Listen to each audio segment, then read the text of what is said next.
Meet Sarah. She's 28, works in marketing in Columbus, Ohio, and drives a 2021 Honda CR-V.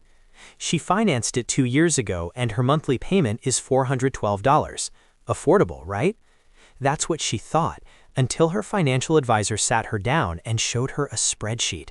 The true cost of owning that CR-V was nearly $1,500 a month. Sarah almost fell out of her chair. Today, we're going to break down exactly what her advisor showed her and what it means for your own wallet. Sarah's $412 payment was just the beginning. Most Americans only think about the monthly loan payment when they buy a car, but that's just one slice of the pie.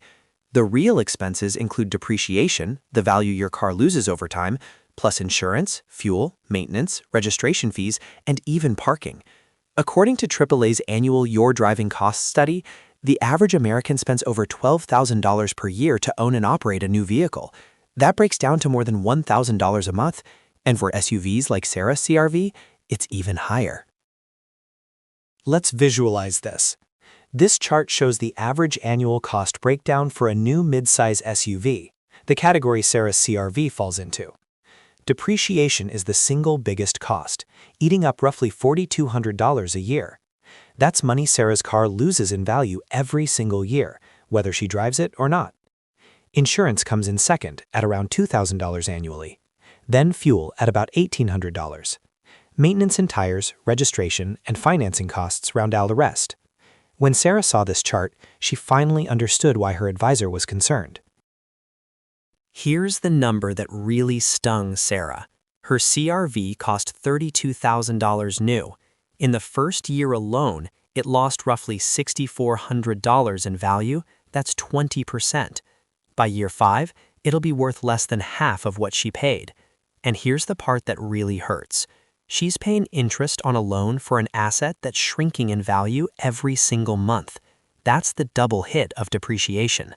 According to Edmunds, new vehicles depreciate an average of $14,000 in the first 3 years.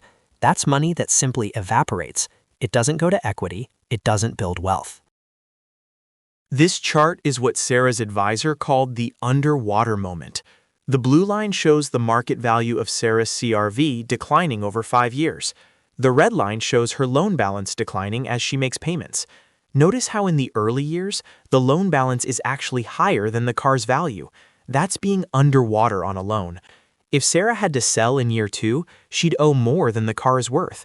This is extremely common, and a key reason experts often recommend larger down payments or purchasing slightly used vehicles instead. Here's the number that stopped Sarah cold. If she had invested the $700 per month she spends on her car payment and insurance, instead of spending it in a low-cost index fund averaging 7% annually, she'd have around $500,000 in 30 years. That's the opportunity cost of car ownership that nobody talks about. Now, we're not saying don't own a car. For most Americans, it's a necessity. But understanding this number changes how you think about every car decision you make. A slightly cheaper car, a used vehicle, a bigger down payment. Each choice compounds over time. Let's talk insurance, because this is where Sarah found her biggest immediate savings. According to Bankrate, the average American paid $2,150 per year for full coverage auto insurance in 2024, and rates have surged more than 26% since 2022 due to rising repair costs and inflation. Sarah was paying $187 a month and hadn't shopped her policy in 3 years. When she got new quotes, she found a comparable policy for $141 a month. That's $552 back in her pocket every year just for spending 20 minutes online. Insurance is not a set-it-and-forget-it expense. Sarah drives about 12,000 miles a year, close to the national average. AAA estimates maintenance, tires, and repairs cost roughly 9 cents per mile for a midsize SUV. That's $1,080 a year when everything goes right. But cars aren't always cooperative. A set of 4 tires runs $600 to $900. A timing belt replacement, up to $1,000. Brakes, batteries, fluids, it adds up fast. The key insight here, maintenance costs accelerate as a vehicle ages. A 3-year-old car might cost $800 a year to maintain. That same car at 9 years old could cost $2,000 or more. Planning ahead prevents financial shock. So, what did Sarah actually do with all this information? First, she refinanced her auto loan. She originally got 7.2% financing at the dealership. 2 years later, her credit score had improved, and she refinanced through her credit union at 5.1%. That saved her $28 a month and over $1,300 over the remaining loan term. Second, she switched to a usage-based insurance plan, since she works from home 2 days a week. Third, she opened a dedicated savings account and auto-deposits $100 a month for future car repairs. And finally, she committed to driving her CR-V for at least 10 years. That one decision alone dramatically changes her lifetime car costs. Here's a perspective shift. The average American household earns about $78,000 a year before taxes. If car ownership costs $12,000 annually, and that's conservative for newer vehicles, that means you spend roughly 4 months of your working year just to fund your car. 4 months of alarm clocks, meetings, and commutes just to afford the commute. For Sarah, this reframe was powerful. Her car wasn't just a monthly bill.